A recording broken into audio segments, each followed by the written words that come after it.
Hi everybody, I'm not sure if you all can see me. If you can't see me, then please just write yes down. Let's see.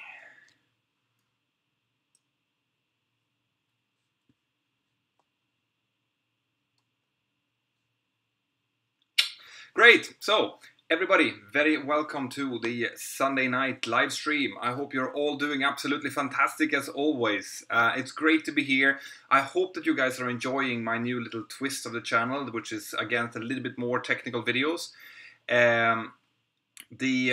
My intention is to mix up videos that are both technical and a little bit more for like the common public, a little bit about what pilots are actually doing, which might, for some of you guys who knows about the aviation industry, might be a little bit of common sense.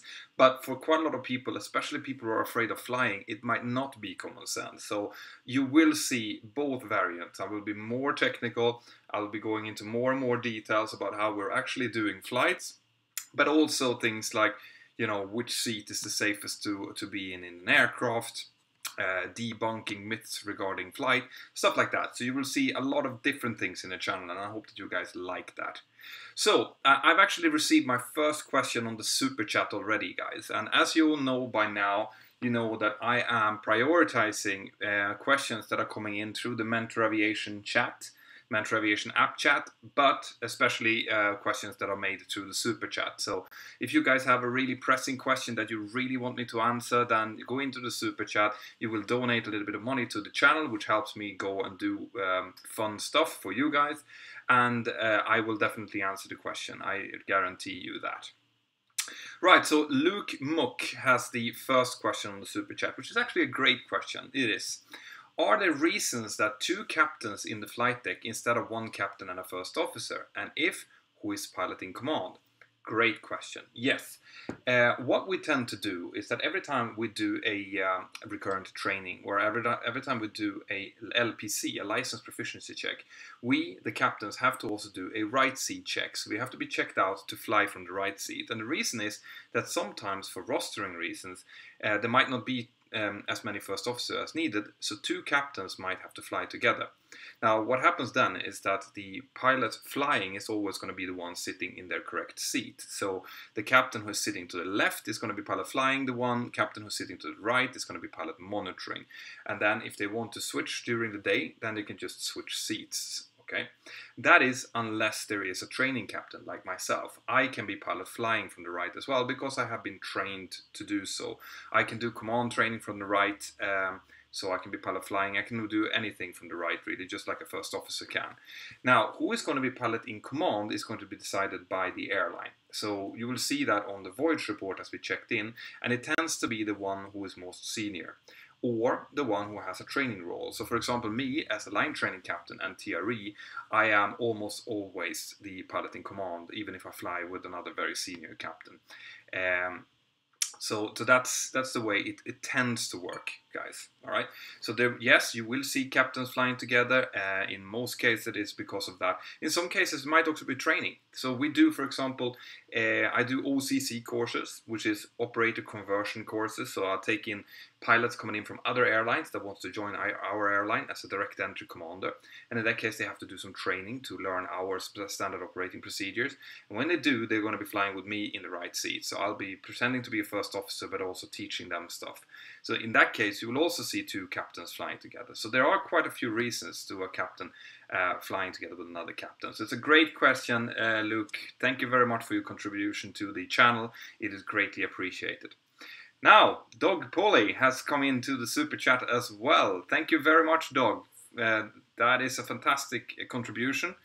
Two questions. One, how do you find disabled people are supported in the aviation industry, as a passenger or as staff? And two, how do you feel about the environmental and human impact of the carbon emissions as a pilot? Wow, those are some really good questions, Doug. For like for disabled people, there is quite a lot. We try to, in the aviation business, we try to do as much as we can to accommodate disabled people, to be able to give them the opportunity to travel just like everyone else. So you will be, when you book a ticket with any airline, you can tick the fact that you, for example, are traveling in a wheelchair, and or if you need oxygen and things like that, and your needs will be accommodated free of cost. It means that there will be an ambulift, for example. You will be taken care of by airport personnel that will take you out through special elevators down, put you in an ambulift. The ambulift will bring you out to the aircraft. It will put you inside, normally before every other passenger will come, and they will accommodate everything they can in order, as long as they can travel you safely. So if you have if you're disabled in a way where the company cannot provide a safe trip for you, they might not be able to offer you travel, which is very, very unfortunate indeed. But I do believe that the airline industry are doing what they can to accommodate as many people with as many different types of disabilities as humanly possible. So that would be the answer to number one. We always are aware of it. We in the cockpit, we get in the passenger manifest, we know how many disabled people, like people who are using wheelchair, people who need help to be getting to and from the aircraft, people who are deaf, blind, and so on. And also there's some limitations of how many of these passengers can travel on any given flight for security reasons, for be able to evacuate, So we have to keep track of this. And we phone ahead to our handling company to make sure that the ambulift is waiting. Sometimes it doesn't work, so sometimes they might have to wait a little bit. But in most cases, everything rolls very, very smoothly nowadays. At least in Europe, because that's where I'm based. So that's where I have my experience. Now, to your second question, how do you feel about the environmental and human impact of the carbon emission as a pilot? Honestly, I do feel it. And I do think about it. When I've been flying one day, I would have, sent out anything between, let's say, 3 tons per flight, 3, 6, about 12 tons of aviation fuel into the atmosphere, which of course doesn't feel very good from an environmental point of view. So the impact of the aviation industry is big. However, you have to then put it into perspective.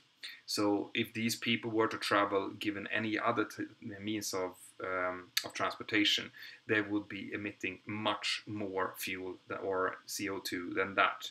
So if you would take a car to drive from Stockholm down to Milan, for example, for 4 people, even if you fit 4 people into it, and you will take, 20 of those cars driving down, they will use more fuel than the aircraft did. The same, trains, if they're electrical trains and the electricity in the train is not coming from, for example, carbon power, they will be better. There's no doubt about it. Boats, I don't really know. But yes, the answer to your question is that we are aware of it. And me as a pilot, I do whatever I can to try to minimize that impact by flying as economically as possible, using as little fuel as humanly possible. That means being aware of when I'm configuring later if I can, to try to minimize the environmental impact. So, that's the answer to it. At the moment, there's not much more we can do as pilots. We're hoping that, that the industry will develop so that there will be more and more sustainable fuel sources being implemented. But the problem is that I think that the aviation sector is probably the last sector that is going to go off fossil fuels, for the simple reason that fossil fuels, like the gasoline that we're using, has very high energy content at very different temperatures. And that's the difference. So we need to have a fuel that can operate at plus 40 degrees as well as at minus 50 or minus 43 degrees. Okay? And it's very, very few energy sources that can do that except fossil fuels, unfortunately. So I think we're going to have to wait a while until we get some kind of alternate to that, unless we get electrical aircraft, which might well happen when the battery sector gets more and more advanced. Cool. Great questions, by the way. I hope you're happy with the answers. So, Marius Helland, thank you very much for your support. Josh Drew as well. Josh, if you had a question, I couldn't see the question in the super chat. In that, as always, then you go into the Facebook page, contact me directly, and I will answer your question for you if there was one in there. Right, meanwhile, I'll take some more questions from the Mentour Aviation chat. As you can see, they're popping up more and more. It's a great community, guys. I hope you've tried it out. And I'm probably going to launch that Kickstarter that I was talking about in the previous live stream to build on this application, to make it more of a social app for aviation enthusiasts. So stay tuned for that. If you want to support that, then keep your eyes open for the Kickstarter. So Captain MM321, Mentor, can a first officer have more flying hours than a captain? Yes, they can. It depending. Sometimes first officers are joining from other airlines. They might have a lot of hours, but they never got command. And then they're joining here, and obviously they're going to need to spend some time in our airline before they can be upgraded to captains. And in that case, they can fly together with a captain that maybe has 4,000 hours, and they maybe have 7,000 hours.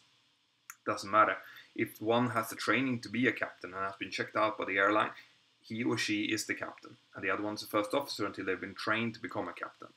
In other times, there might be someone who's failed their command. You know, not everyone manages to get through the training from first officer to captain. In that case, obviously, you can stay as a first officer for, inevitably. So we have, not many, but a few of those as well, which may be up to 6, 7, 8, 10,000 hours. And also we have, like a friend of mine, for example, who's chosen not to go do the command upgrade for the simple reason that he has a very good life where he lives, and he doesn't want to jeopardize that by being sent out to a different base, which tends to happen when you get command upgrade. So he's just chosen not to do the command upgrade and is staying as a first officer. Happy with that, has some different incomes on the side, and that's it. So yes, there might be people who have first officer who has more hours than the captain. Mentor, did you go in the Vomit Comet, the small plane which goes upside down and does loops to get your experience to 4Gs? No. All right, those kind of G machines that are simulating high G forces, they are for fighter pilots and astronauts. All right, for commercial pilots, you don't need to be able to take that kind of Gs because the aircraft can't take those kind of Gs. Neo, Timbo on the super chat. Thank you very much, Neo. When pilots fly to long-haul holiday destinations such as Punta Cana, how long would the pilots stay there, and how would they stay in a holiday-style resort? Yeah, so that depends on what airline you're flying for. If you're flying for a regular long-haul company, you're not going to stay more than the rest that you need. So that might be a maximum of 48 hours. I think it's longest. Otherwise, you can count on 24 hours or something like that. To which point you just go there, go to the hotel, which might be a nice resort or a Hilton or something like that. And you are going to get your food with the crew or by yourself if you feel like it. You go up, you'll watch some TV, you'll sleep. Maybe the next day you'll go out to the beach shortly, but then you're going to be off for work again. So in the regular companies, you won't stay as long there. However, it still exists airlines where you are doing charter. And in some charter airlines, you might go there and you might stay there for 5-6 days until you are transporting passengers back again. Now, this is not very common anymore because it's not very economical for the airline. But if the airline is owned by, for example, TUI or a travel company, and the travel company is utilizing the airline, not the other way around, then you might stay there longer, and then you might actually have some time, which might be great. You can go sailing or fishing or snorkeling or whatever you feel like doing. Most pilots, though, I have to say, after a while get tired of that kind of operation because you tend to want to be home with your family. And when you go on vacation, you want to go on vacation. You don't want to go there as part of your job. So you're not there exactly with the people that you want and so on, which means that it might sound like the best job in the world to do that, but you'll find that most pilots who actually do it, who have family, would prefer to do the kind of job that I do, which gets me home every night to my family. I hope that answers your question, Neo. More questions here.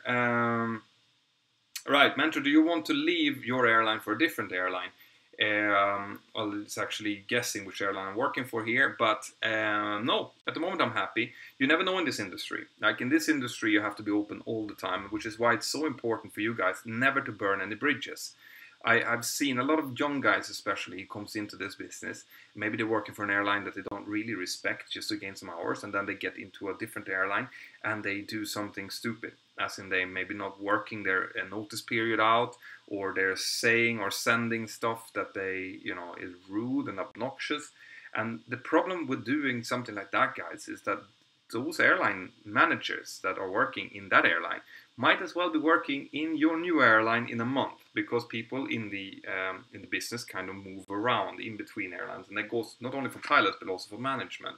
So be very, very aware, guys, that the ones that you are working with now might be the ones you're going to work with in a different airline in the close future as well. And that's something that I always think about as an instructor.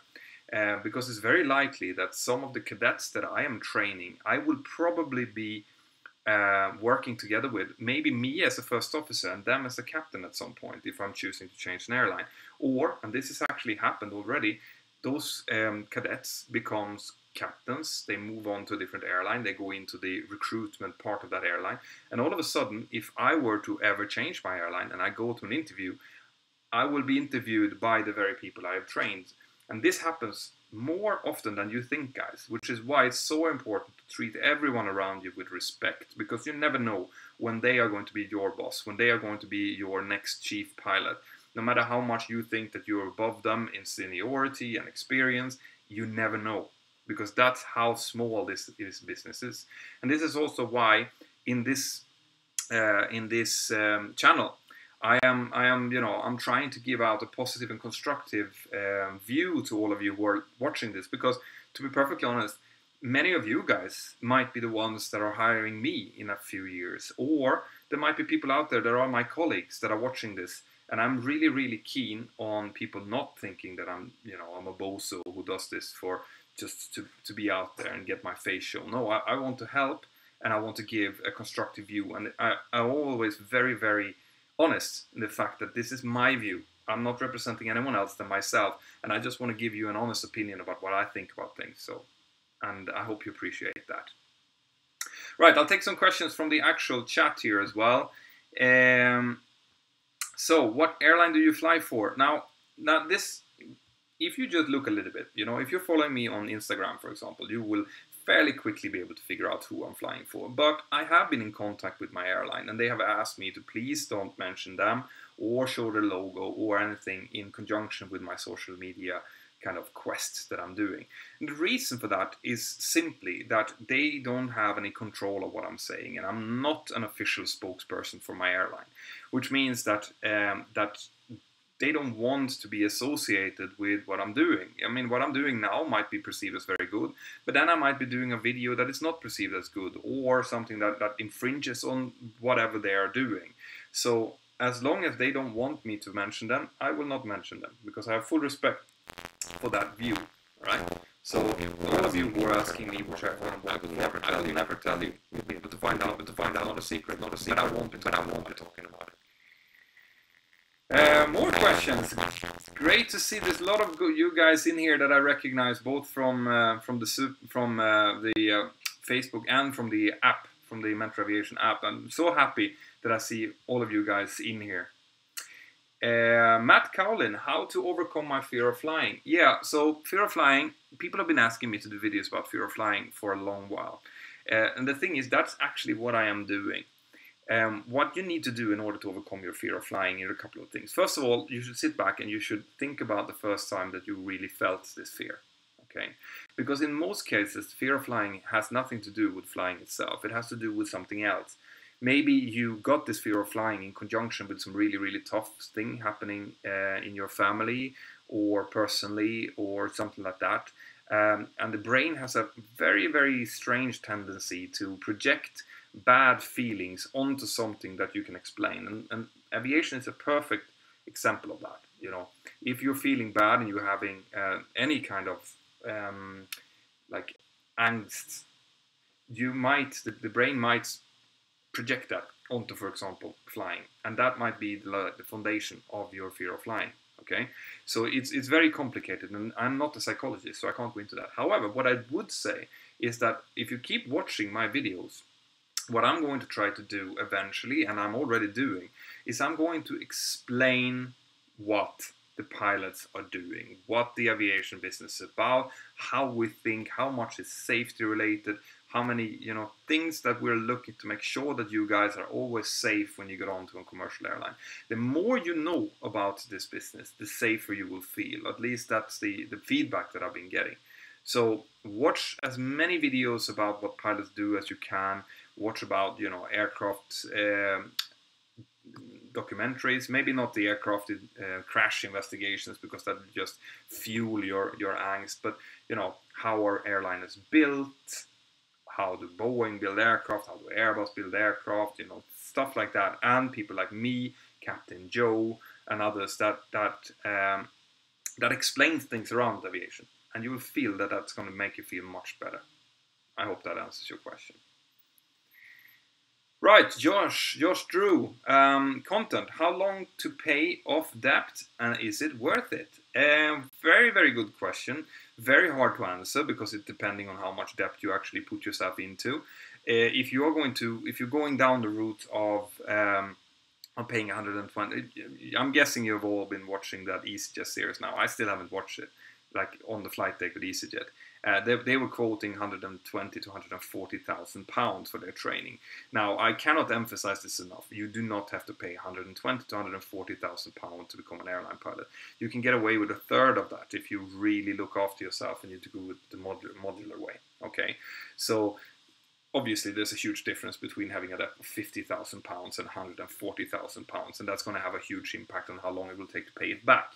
Me, I went through, since I got my basic training paid by the government, I only had to pay for my type rating, which was about 30,000 euros at the time. That took me about 3 years to pay back when I got my job, obviously. So it will depend on a couple of things. It will depend on how high your mortgage was to start with. If you get a job afterwards, what kind of salary you get from that job, right? So it's very hard to say that this is how long it's going to take. If it's worth it, it's easier to answer, because that's going to be largely up to what you think. All right. If you get a job, if you pay the money to get licenses and you get a job of straight away, then that takes you on your airline career. So you end up flying for a long haul company somewhere in the world. Of course, it's going to be worth it. This is a great job, guys. It's very, very nice. It has its downsides, but if you compare it to normal 9-to-5 jobs or sitting in an office somewhere, this beats it every single day of the week. All right. So it's great. However, if you go through it and you don't get a job afterwards and you end up with a huge mortgage, looking for a job, never finding something, well, then it's not going to be worth it. And this is why I have pleaded to all of you guys to make sure that your school does aptitude tests before you start. And if the school does not, then you get those aptitude tests done yourself, because that might be the deciding factor in whether you are going to think it's worth it or not. All right? That makes sense? Cool. More questions here. So there seems to be a lot of discussions going on. Hussein Yamami, I don't really see. I have a question you say, but I haven't seen what the question is. You have to specify that. Can a person who has had LASIK surgery become a pilot? Now, I have some great news for you guys. All right. This week, I will go and I will meet with the flight doctor. Okay. I have some of these questions that have been asked. Over the 2 years that I've been running this channel, I've been getting loads and loads of medical questions. And every single time, I tell you guys that I cannot answer them. All right? I cannot answer them because I am not a pilot. Sorry, I'm not a... that would be some news, wouldn't it? I am not a doctor. Okay? And since I'm not a doctor, I cannot go in and say, guys, this is how this works. Right? So what I'm going to do is I'm going to get a flight doctor to sit down with me in front of the camera, and we are going to be talking about the most common things that people are wondering about, and that include LASIK surgery. Okay, it includes heart problems, include length, weight, skin problems, mental problems, things like that. We are going to be talking about it. I will probably do 2 different episodes. I will do one which explains what a class 1 medical and a class 2 medical actually is, what you can expect from it, how many people actually fail, if any, and what they fail on. And then I will have a question session where I just go through bam, bam, bam, bam, bam. These are the questions, all right? And I'm hoping that you guys are going to like that, because I'm really, really looking forward to doing that episode and to answering, well, not all, but most of these questions once and for all. Does that sound like a good idea? In that case, write me yes, so I know. Right, more questions from the Mentour Aviation chat here. Mentor, do you like landing or takeoff better? Well, I like landings better. Takeoffs you get used to. I mean, it takes a while in the beginning to get used to doing the rotations and stuff. It's a surprising amount of people who have problems with the rotations. But once you know the rotations, it's not much to it. I mean, it's great to feel the acceleration down the runway to take off. But landing is what's really fun, because landings are different all the time, and it's really, really about your skill and how you get it down, especially if you're slightly windy or a lot of crosswinds and gusty winds and stuff like that. So I personally feel that landings are more fun and more challenging. Right, guys, if you have, like I said, there's loads and loads of questions coming now all the time, so I cannot answer all of them. So if you have some really important questions, then go through the super chat, because that pops up and I see them, all right? So, more questions here. Can a colorblind person or someone with a color defect become a pilot? If not, how does it affect a pilot? Thanks. Yeah, so once again, this will come into the medical episode, right? So I will be talking about color blindness there, and if you can have a slight color defect or not. It is really important to be able to see colors, right? I can say that straight off the bat. You have to be able to see colors. And the reason for that is that a lot of the things in the cockpit and outside of the airport are color-coded. The lights that we're following on taxiways, the stop lights before runways, the poppy lights are color-coded. The runway lights, the warning systems, everything basically inside of a modern cockpit is color-coded. So you have to be able to not only see colors, but distinguish between them. Which is why people cannot be completely colorblind and get a Class 1 medical at present, right? What you can do about it, I'm going to ask the medical examiner. Mentor, if I get an MPL, can I switch to an APL or an ATPL after? Yes, you can. Right, the MPL is built like that. You need to stick with the airline that does the training until your training is done. But after that, you are free to use basically any airline that approves of MPL licenses. And once you have 1,500 hours, providing you've done the ATPL theory, you'll be able to do an ATPL skill test and just lift a normal ATPL. So yes, you can. Average free time. Oh, that's tricky. Like I will go on. I'm actually changing my roster pattern now. I've been on an absolutely fantastic 4-3 roster, and now because my base has been downsizing a bit, I'm going on to a 5-4 roster, which means that I'll be working 5 days and I'll be off 4 days every week. So my week will be kind of rolling. All right. During my 5 working days, I'll be working either 4 or 2 sectors. And if I work 4 sectors, there's not much free time during those days. You basically just come home, eat, and go to bed again. All right. During my 2 sectors, there's a lot of free time. Maybe I'll start at 5 o'clock in the morning and I'll be done around lunch. So I have the whole afternoon to do stuff. So it's hard to give an average, and especially it's really hard to give an average if you're looking at different airlines. But what you can say is that you will have more free time as a pilot than you will if you're working on a 9-to-5 job. That I can guarantee you. Right, more questions here. Wish list for the 737 MAX. There's not much. I mean, I would love to have the head-up display. I would love to try it. It seems cool. I hope that comes as standard. I'm not sure it does. And so this might sound really fun, or really, really strange. I hope it has a temperature control in the cabin. Okay, because the 737 NG that I'm flying does not have a temperature control in the cabin, which means that every time that the flight attendants feel that it's a little bit too cold or too warm, they have to call the cockpit and we have to manually adjust the temperature, which is a real pain. There will be maybe 50-60% of all calls from the cabin is regarding temperature in the cabin. And you would think that an aircraft costing $60-70 million would have a temperature control in the cabin. Right, so that's on my wish list, to say the least. Right, I see there's no more questions in the super chat, so I'll go on to the Mentour Aviation chat here. Mentor, are there many airlines hosting jet orientation courses like Ryanair does? And if so, how do I join and apply? It's becoming more and more common, and this is what I was talking about with Andy O'Shea the other day. The APS course, that one will include the jet orientation course. So it's a combined MCC and jet orientation course in most cases. Okay, they're not exactly the same, all of them, but basically that is part of the reason that the APS course was constructed in the first place. It's to kind of bridge the gap between the training, like the normal training that you do to get your licenses, and what you need in order to get into the airlines, right? So I am guessing that airlines will start to require jet orientation courses soon, and I think they will probably do that by requiring an APS course to have been done. All right, so start looking for those. I will be talking more about these things coming up. Right now, I don't have too much details about it. Mentor, are you interested in space flight? And if you had a chance, would you do it? Yes, I would do it. I am interested, and yes, I would do it. It would be really, really cool, providing that it is reasonably safe to do so, right? So I probably wouldn't be among the first test pilots to do it, but I would definitely be in the second or third generation of pilots who wanted to do it, because it looks insanely cool. Mentor, do you pilots have to go through an hypoxia test? No, you don't. Mentor, which licenses do you need if you want to become a pilot for a rich guy or for a charter airline? Where can you charter private jets? And what is the best way to, and then I can't see the rest. All right, I'll start with the first couple of questions here.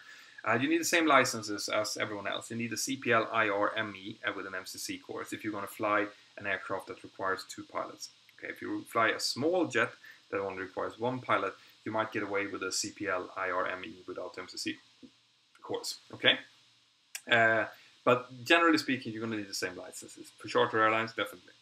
There's no difference between the pilots flying a charter airline, a regular airline, or a cargo airline. We're all exactly the same. It's just the type of operation we're doing and the times we're flying during the day. No difference whatsoever. And then the rest of the questions disappeared. So I hope that, well, at least I got to answer one of your questions. Mentor, can you choose your destination to fly as a pilot? No, very rarely you can. You might have a bidding system. You might work for an airline where you can bid for destinations. So the higher you are in seniority, the more likely it is that you will get certain destinations. In my airline, you just get whatever rostering things that you can fly to, built on how much hours you have left to fly. So in most cases, no, you won't be able to choose your destinations, right? Mentor. All right, so Asem in the Mentor Aviation chat, please don't ask the same question hundreds of times because it stops other people from being able to ask. Okay. Mentor, what is the concept used to fly and manufacture a zero-G plane? I mean, there is no special way of manufacturing a zero-G plane.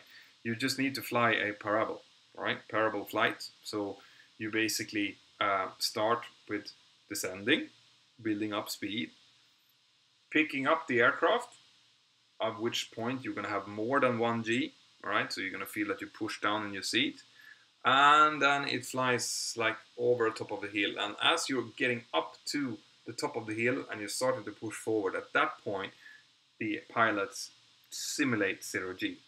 So basically the aircraft, the people who are inside of it will feel like they're in 0G because the aircraft is being pushed forward, right? And that's also why the 0G only lasts for as long as that parabol works, which is generally a maximum of a couple of minutes at a time. And that's how it works. It doesn't need any special. I mean, I could do it with the 737 if I would need to.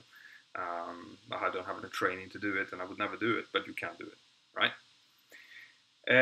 Mads Terkelsen in the super chat. Hi, did you ever get motion sickness in your initial training? And yes, I did. Most people do. The motion sickness comes naturally when you're not focusing your eyes. When you're sitting and you're looking down and you're looking at different things while the aircraft is doing one thing and you're looking at something else, then you get motion sickness. So it's very common, especially if you have a very sensitive balance system. Okay, so what you need to do is when you're doing flight training, you need to focus on your instrumentation and your horizon as you're flying. When you do, you will start to find an equilibrium and you will not get the motion sickness. So yeah, in the beginning I got really, maybe not in the beginning of my flight training, but when I was out flying with my dad when I was 14, first time I flew, I got so motion sick that it took me hours to get rid of, right? So it is very common. All right? In most cases, it disappears after a few sessions. If it doesn't, then you might have to speak a little bit with your AME, as your doctor, or with flight school, maybe take a break. But most cases, it disappears. Don't worry.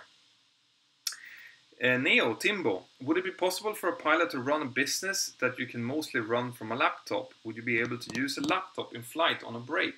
Yeah, you will be able to have a side business. You will not be able to use a laptop during flight. Okay, and the reason for that is that we are not allowed to use any personal electronic devices, not even our mobile phones, while we are flying. All right, they should be in the pocket. The only things that are in the cockpit are the ones that are approved. Now, people do anyway, and I'm guessing that on long-haul flights people probably have their laptops on and stuff like that. But no, I would strongly advise against doing any kind of serious work while you're flying, and especially if your airline does not allow it. A, because you're not allowed. B, because you should be focusing on flying the aircraft. And if you are into, let's say that you have a business proposal that you have to make, okay, and you're sitting there in cruise and you're into whatever that business proposal is, and you're thinking about all the repercussions and all the people you have to contact and whatever, you can imagine that your focus is not going to be on monitoring the aircraft system. You will not pick up that little malfunction that suddenly has happened, the outer throttle has disconnected, and that might lead into something really, really nasty. So in the air, you focus on flying, okay? While you're on your turnarounds, if you're on a layover somewhere, for example, you can use that time to do whatever you feel like, and your off time as well. And you have more off time than most people do. For example, I run my Mentour 360 business when I'm off, okay? All of my apps that I'm running, all of the Facebook page that I'm doing, the YouTube, all of this I'm doing on the side, and I'm doing that in a business form. So it's, you can do it, perfectly doable. It will take more time of you. Just make sure that you get proper rest. All right. Cool. Juadnemre from the US. Which double aisle plane would you like to fly if you decide to fly long haul in the future? Greeting from Dallas. Greetings. Alright, so there's a few aircraft that I would like to fly. I would love to fly the Queen of the Skies. I would love to fly the 747 at some point, just because it's a beautiful aircraft. It is an iconic aircraft. I would love to fly it. Okay, the 777 is an absolutely beautiful aircraft. But what I would really, if I were to choose now, I would probably go for either the Airbus 350 or the Boeing 787, the Dreamliner. The 787-9 would be great to fly, because I think it's a leaping technology. It's better air quality, it's better avionics, it's less noisy. It's basically the future of the airlines that we'll see for the next couple of years. So the 787 would be great to fly. The 777 I think is not much different from the 737, it's just bigger. And the 747 obviously is different in a lot of ways, but it's a beautiful aircraft. I would still love to fly it. Right, more questions, guys. Let's see if there's something. There's loads of questions coming into the Mentour Aviation chats. Love to see that you guys are using the chat. Have you ever been in an emergency as a pilot? Yeah, I've been in medical emergencies. I've had smaller, not emergencies, but technical issues that I've had to deal with using a pan, which is not a mayday call, it's an urgency call, which I might do a separate podcast about, by the way. So it does happen, but it's very rare. These aircraft are extremely reliable, guys. Montu, hello from India. Hi from Spain. I'm gonna have to go soon, guys, because I'm going to travel from Barcelona to London tomorrow to do a sim week, and then I'm gonna go and do some cool stuff for you guys on Thursday, Friday up in Sweden. So I have a long week ahead, so I'm gonna have to go to bed very soon. More questions on the super chat? No, nothing coming up yet. So more questions here. Pontus. Mentor, hi, I'm a guy at 15 who have to choose a gymnasium education till Christmas. And I am wondering what's better to go if you want to go to flygteknist or normal technique. Yeah, I mean, flygteknist, which is basically an engineering, flight engineering program in Sweden, is good if you want to go in towards the pilot line. However, I believe that if you just go naturvetenskaplig or naturvetenskaplig teknisk, that will be enough. If you want to aim to be a pilot and not an engineer, then you can go to any and then try to get into the government-sponsored program that exists in Sweden. Just contact Scandinavian Aviation Academy, and they will tell you what you need in order to apply to that. Born to Fly, can I meet you in London? I'm not sure. I might be able to set up a short meetup in London. I haven't got anything planned for this week, guys, and I'm in the simulator working, every day more or less. So I'm not sure I can set something up this week. But like, what has happened to me is the same as happened to me last year, which is that my airline has downsized my base now over the winter, and I'm going to need to be in the simulator for basically the entire winter, which means that I will be in Milan, and I will be maybe in Madrid, I will be in London, and maybe in Nottingham. And if I am, then I will be able to do some little meetups there. All right, I'll be able to gather something up, and you will know about it way in advance, especially if you have the Mentour Aviation app, where I will put all these kind of notifications out. Can a 737 ferry an engine on its wing? I don't think so. No, because it's not since it's not a 4-engine aircraft, I will be very surprised to see them ferry an engine on the wing. It's possible that Boeing can do it. I've never seen it done. It would surprise me if they could. Right. Do you like your Porsche? I liked my Porsche when I had it. I sold my Porsche about a year ago now. So I love that car. It was a fantastic car, but I wasn't using it as much as I was hoping. And it was getting a little bit older. So I thought it's time to sell it before it loses too much value. Because it was a 997, so it wasn't one of those that was going to rise in value if I kept it for long. Eventually, one day, when the kids are out, I'll probably buy a new one, or a Ferrari, or something like that. I love great cars.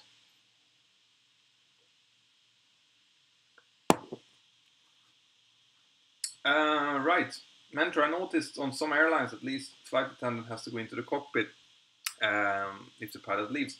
Now, these are the kind of security issues, security questions that I'm not allowed to talk about. So specific airline procedures when it comes to if there has to be a flight attendant in the cockpit or not, I cannot talk about because they're classified and they're up to each airline to talk about. So I won't be talking about issues when it comes to pilots leaving the cockpit and things like that, which I'm sure you'll understand why. Get a Ferrari, yeah, I'd love to get a Ferrari. Be awesome. Minsu Kim, Earth is flat. No, it's not flat, dude. It just isn't. I love the fact that those theories are still out there. It's a sign that that you cannot trust anything on the internet. You just have to make one kind of circle around thinking a little bit to realize that the flat Earth theory is ludicrous.